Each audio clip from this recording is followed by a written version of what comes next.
কলকাতার মা জীবন্ত কালী। তো এই মাকে তো আমরা প্রত্যেকেই চিনি। তো প্রায় দীর্ঘ 3 মাস পর মা নিজের বাড়িতে ফিরেছে আবার। তো কিভাবে মায়ের বাড়ি যাবে বা মাকে দর্শন করতে চাও, তো সমস্ত আরও কিছু ঘটনা তো সমস্ত তোমাদেরকে বলবো। তো রাধে রাধে বন্ধুরা, সবাই কেমন আছো? আশা করছি খুব ভালো আছো। আমরাও কিন্তু অনেক ভালো আছি। আর এই যে দেখো, আজকের তো তোমরা থাম্বনেল দেখেই বুঝতে পারছো বা টাইটেল দেখে যে আজকের ভিডিওটা কি হতে চলেছে। তো চলো দেখতে থাকো ভিডিওটা। এখানে দেখলে আমরা বাবুরা রেডি হয়ে গেছে। তো আজকের আমার সত্যি খুব দুঃখ লাগছে যে আমি সবাইকে নিয়ে যেতে পারছি না, শুধু কেশব সোনাকে নিয়ে যাচ্ছি, আর বাবুরা ওরা বাড়িতে রয়েছে। তো এই দেখো আমরা কিন্তু রেডি হয়ে চলে এসেছি। তো দেখতেই পাচ্ছ জয় মা শ্যামসুন্দরী মন্দির। মায়ের মন্দিরটা নতুন হয়েছে। তো আমরা 3 মাস আগে এই মায়ের ব্যাপারে তো তোমরা প্রত্যেকেই হয়তো জানো, এমন কেউ নেই, খুবই কম আছে যে এই মায়ের ব্যাপারে জানে না। তো 3 মাস আগে একটা ঘটনা ঘটেছিল, তো সেখান থেকে মাকে আর দেখা যায়নি। তো দেখো 3 মাস পর প্রায় মা আবার চলে এসেছে ভক্তদের দেখা দিতে আর কি। তো অবশ্যই মা তো রয়েছে না, আর ভক্তরা যদি এত করে মাকে ডাকে, তো মা কেন সাড়া দেবে না বলো। আর এই যে দেখো আমরাও চলে গেছিলাম, আর আমার বাড়ির যে এতই কাছে মায়ের মন্দিরটা হয়েছে আমি তো জানতামই না। তো যখনই শুনেছি যে মা পুরো আমাদের বাড়ির এখানে রয়েছে বা এই জায়গাটায় মা, আমি তো জাস্ট শুনে বিশ্বাস করতেই পারছি না যে মা এখানে রয়েছে। তো দেখো আমি চলে এসেছিলাম মন্দিরে মায়ের কাছে, মায়ের সাথে একটু দেখা করতে, আর তারপরে ওখানে প্রসাদ নিয়েছিলাম। আর এই যে দেখো এসেই আমাদের মহারাজ এসে বসে পড়েছে। তো বসার সাথে সাথেই ওকে কেউ কারা চকলেট মিষ্টি সব দিয়েছে। আর ওখানে মাকেও তো দেখতে রয়েছে। আর তোমরা মাকে একটু দর্শন করো, আমি তোমাদেরকে আরও ভালো করে মাকে দর্শন করাবো। তো তোমরা যারা ওই মাকে দেখতে চাও, বা অনেকে হয়তো জানো না যে মা এখানে এখন নতুন বাড়িটা মায়ের চেনো না, তোমাদেরকে অবশ্যই আমি অ্যাড্রেস দিয়ে দেব, আর হচ্ছে কি কীভাবে কী আসবে পুরো বলে দেব। তো দেখো এই যে পুজো দেওয়ার জন্য পুজোর ডালা নিয়ে চলে এসেছিলাম। যেটা বলছিলাম, মায়ের যে আগের মন্দিরটা যখন ছিল ওই নর্থের ওই শিয়ালদার ওদিকটাতে, তখন কিন্তু আমার যাওয়ার প্রচণ্ড ইচ্ছা ছিল। প্রায় আমি যাওয়ার একটা ডেটও ঠিক করে নিয়েছিলাম। আর যখনই যাব ভেবেছিলাম, শুনেছিলাম যে মা ওই যে ভিডিও কিছু জিনিস তোমরা নিশ্চয়ই অনেকেই দেখেছো, তো এইটার পর মাকে তো আর দেখা যায়নি। তো আমার সত্যি খুবই মন খারাপ হচ্ছিল যে আমি কি মাকে আর দেখতে পাবো না। তাহলে মাকে আমার সত্যি দেখার খুব ইচ্ছে ছিল প্রচণ্ড। তো তারপরে এই তো একদিন 2 দিন 3 মাস কেটেই গেল। এবার 3 মাস কাটার পরেই এবার একদিন এই 15ই মার্চ মায়ের মন্দির উদ্বোধন হয়েছে। তো তার ঠিক সেই দিনই, তার আগের দিনই হঠাৎ করে একটা ভিডিও এলো। তখনই দেখতে পেলাম যে মা এখানটায় নতুন করে মায়ের একটা বাড়ি হয়ে রয়েছে।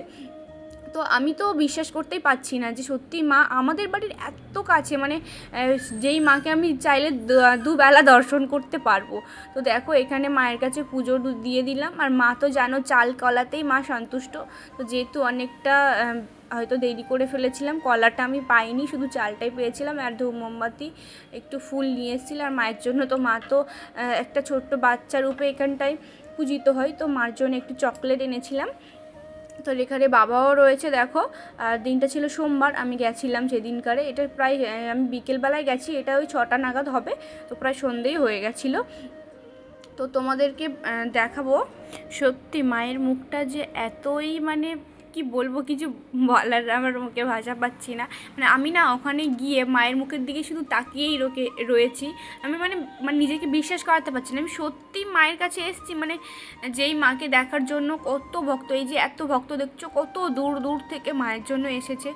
আমার বিশ্বাসই হচ্ছে না, আমি সত্যি মাকে আমি দেখতে পাচ্ছি, এত ক্লোজভাবে, এত কাছাকাছি, চাইলেই দেখতে পাবো এরকম ভাবতেই পারছি না মা। তো যাই হোক, মায়ের কিছু ঘটনা তোমরা সেই পুরোহিতের থেকে শুনে। বলছি দিন আগে বৃহস্পতিবার থেকে মায়ের মন্দির খুলে গেছে ভক্তদের জন্য। মায়ের মন্দির যেমন মন্দির খোলার টাইমিং ছিল সকাল 8টা থেকে দুপুর 1টা, বিকেল 4টে রাতে 8টা, তেমনই খোলার টাইম আছে। এটাই বলতে পারি যে সবাই আসবো মায়ের কাছে। যা হয়েছে মা যা করে ভালোর জন্য করে, এখানে হয়তো ভালো মা চেয়েছেন আসতে, তাই হয়েছে। হ্যাঁ, এটাই বলতে পারি। তো আমার একটাই কথা বলার যে মা ছাড়া জগতে কেউ না, তাই চাঁদ শুধুমাত্র মায়ের কাছে। মা তুই ছাড়া আমার কেউ নেই, মা দয়া করবে। কোনো মানুষের কোনো ক্ষমতা নেই আমার কাছে, কিচ্ছু নাই, কোনো মানুষের কাছে কিছু হয় না। মা সমস্ত দিতে পারে, এবার মায়ের কাছে চেয়ে দেখুন, তাহলে বুঝতে পারবেন কে এখানে বসে আছে। ভক্তের মুখেই জানতে পারবেন যে কি করে তাদের মনোবাঞ্ছা পূর্ণ করে। এখানে কোনো তাবিজ, কবচ, পাথর বা কিছু লাগে না, শুধু এখানে একটা জিনিস খুবই বেশি করে লাগে, যেটা মাকে মা বলে ডাকে। মা তুমি ছাড়া আমার কেউ নেই, মা দয়া করো, মা দয়া করে।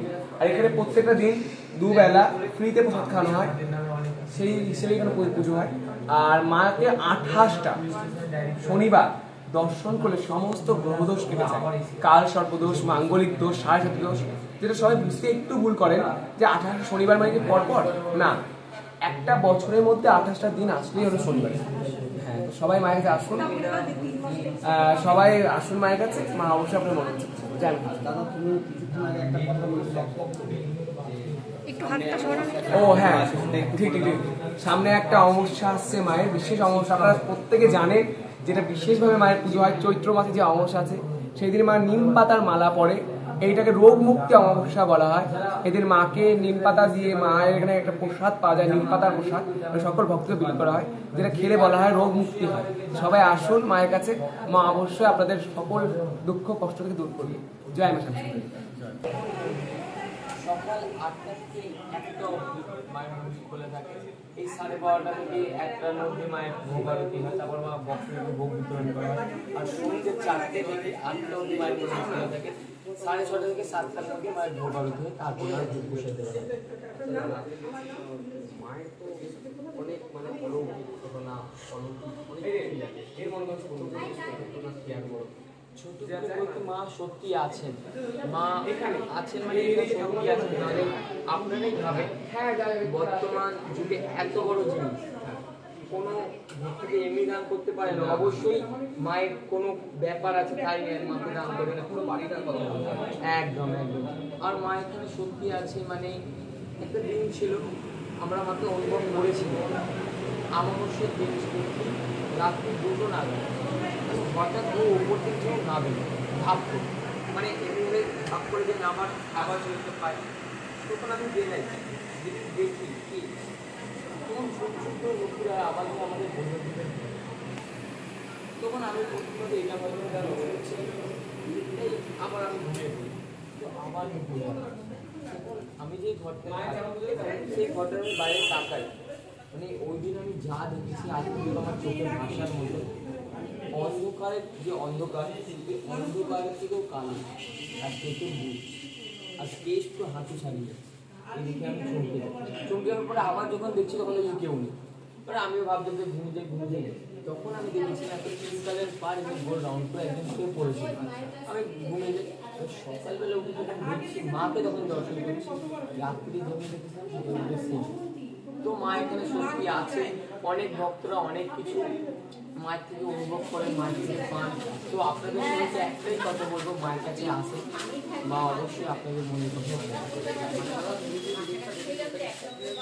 স্বপ্নের মধ্যে বাস্তব, কিন্তু কালো, অন্ধকারের থেকেও কালো।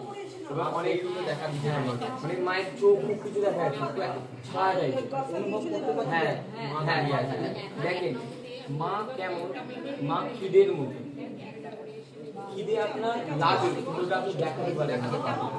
আপনার সবার কিন্তু পেটে খিদে লাগে, খিদে বোঝা যায়, কিন্তু খিদে কেউ কিন্তু দেখাতে পারে। তো ভগবান তেমন, ভগবান বোঝায় কিন্তু দেখাতে পারে। কিন্তু এই খিদেটাকে যখন মানুষ নিয়ন্ত্রণ করতে পারে তখন অবশ্যই ভগবান আসে, যেমন রামকৃষ্ণদেব, স্বামী বিবেকানন্দ, এদের কাছে যেমন এসে তেমন। মা যে জীবন্ত তার প্রমাণ প্রত্যেক ভক্তকে এখানে যা দেখতে পাচ্ছি, কোনো না কোনো ভক্ত জীবনে হয় স্বপ্ন দেখেছে, নয় কিছু না কিছু মাকে অনুভব করেছে। আর আজকে অনুভব করেছে বলেই ছুটে এসেছে। এবং এই যে বাড়িটা যে দিয়েছে, মানে যে দিয়েছে মায়ের ভদ্রমহিলা, এই মহিলা তার ব্যাপারে কিছু যদি জানা যায়, মানে কেন দিল তার ব্যাপারে বলতে মানুষটাকে আমাদের পরিচিত ছিল না, যেমন সাধারণ ভক্ত। মায়ের ঝামেলার কিছুদিন পরে আমাদেরকে বলে, আমরা কোনো বিশ্বাস করছি না এত বড় জিনিস হয়, কিন্তু উনি জোর দিয়ে আমার পরে আর উপরে যে ব্যাপার বলছেন উনি নিজের প্রচার একটু বারণ করেছেন বলতে। কিন্তু আপনার বাইরে যখন ঢুকবেন মেন গেট থেকে দেখবেন উনি একটা পাত্রে ওনার বাবার নামে এই জিনিসটা দান করে। তো এই পাত্রের সমস্ত ব্যাপার উনি নিজে লিখে দিয়েছেন। মানে উনি নিজে ইচ্ছাই এটা দিয়ে হ্যাঁ, নিজের স্ব ইচ্ছে, কিন্তু এত বড় জিনিস তো মানে একটা ব্যাপার থাকে, মায়ের অবশ্যই কোনো আদেশ বা কিছু ছিল। স্বপ্ন দেশের কারণে বা এরকম মানে হঠাৎ করে কেন মানে এত মানুষ থাকলে ওনারই কেন হচ্ছে মানে দেখেন, মা চুইস করে, হ্যাঁ, এবার পুণ্যজন্মেরও ব্যাপার থাকে, হ্যাঁ, তো ওই ভাবে আমি মাকে দিয়েছি। এটা তো বাস্তব। মার জন্য আজকে মায়ের নতুন বাড়ি সম্পূর্ণ যেখানটা আগে ওই জায়গায় থাকতো আজকে সম্পূর্ণ নতুন বাড়ি মায়ের।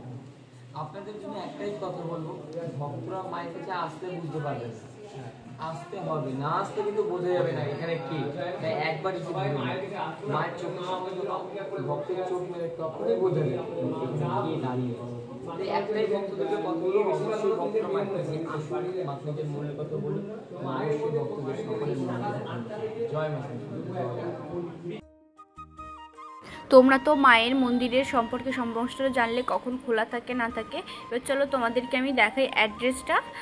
মায়ের যারা আসবে ভাবছো মায়ের বাড়িতে তোমরা কিভাবে আসবে, তো তোমাদেরকে অ্যাড্রেসটা বলে দিচ্ছি, চলো দেখে নাও। যারা মায়ের মন্দিরে আসতে চাইছো, মায়ের মন্দিরের লোকেশান হলো, যারা ট্রেনে করে আসবে, শিয়ালদার দিক থেকে আসলে তোমাদের সাউথের যে কোনো ট্রেন ধরবে, ধরে যাদবপুর স্টেশনে নামতে হবে। যাদবপুর স্টেশনের ওখান থেকে অটো ধরবো আমরা। অটো ধরলে মুকুন্দপুরের অটো ধরবো। তো মুকুন্দপুর অটো ধরলে ওখানে বলতে হবে যে অভিদীপ্তা 1। অভিদীপ্তা 1-এর সামনে নামলেই, আর এই যে দেখছো বাইপাস, তোমরা অনেকে হয়তো চেনো এই রোডটা। তো এই যে অভিদীপ্তা 1 আছে, এনার সামনেই, পুরো এর সামনেই একটা দেখবো রাস্তা চলেছে, পুরো এর অপোজিট একদম। এর অপোজিটে আছে ইনস্টিটিউট অফ ম্যানেজমেন্ট স্টাডি। তো সেখান দিয়ে দেখো একটা সোজা রাস্তা চলে যাচ্ছে, এই রাস্তাটা আমরা সোজা যাব, গেলেই তোমার একদম একটা রাস্তা পড়ছে, সেখানে চলো তোমাদেরকে আমি রাস্তাটা দেখিয়েই নিয়ে যাচ্ছি। আর যারা বাসে আসতে চাইছো, যে ট্রেনে আসবে না হাওড়া কিংবা নর্থের ওদিক থেকে, তারা বাসে আসলেই তোমরা 24A/1 একটা বাস হয়, সেটাও মুকুন্দপুরে এই রাস্তা দিয়েই যায়। তো এই রাস্তা এই অভিদীপ্তা 1-এর সামনেই তোমরা নামবে।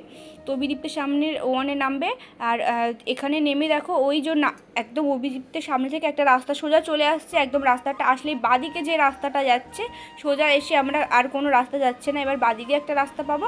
এবার বাঁদিকে সোজা আসলেই তোমরা দেখতে পাবে মায়ের মন্দির। তো চলো এই তোমাদেরকে রাস্তা দেখিয়ে নিয়ে যাচ্ছে, মায়ের বাড়িটা তোমরা দেখিয়ে দেবে। কিংবা তোমরা কাউকে জিজ্ঞাসাও করতে পারো যে মায়ের, জিজ্ঞাসা করার দরকার নেই, তোমরা আসলেই পুরো দেখতে পাবে। এই যে সাদা বাড়িটা দেখছো, এটাই হলো মায়ের মন্দির। আর এখানে দেখো বাইরে লেখাও আছে জয় মা শ্যামসুন্দরী মন্দির বলে।